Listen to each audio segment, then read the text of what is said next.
Pinner Mammy here, and today I'm going to show you how to thread a Singer Heavy Duty 4452. Let's get to it.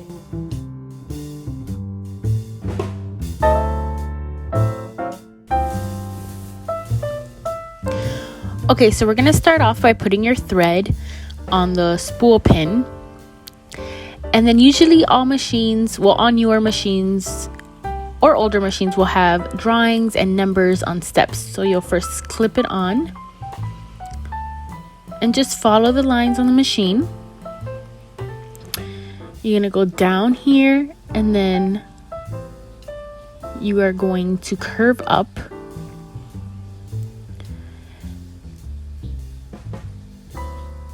Now there's this little hidden metal called the thread take up. You're going to use your wheel on the right side of the machine and go forward to raise it. And then you'll see it pop up, and all you got to do is go around it, down.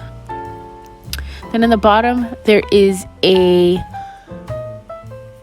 little metal rod that you're going to go behind. I'm turning on my light here.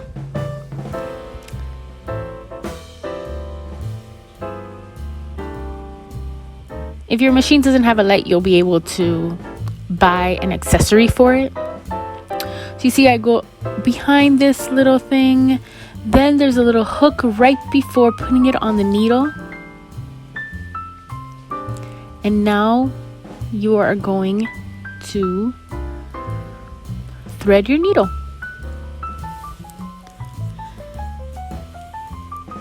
I showed you how I thread it, but my machine does come with an automatic threader. And newer machines do offer that as well.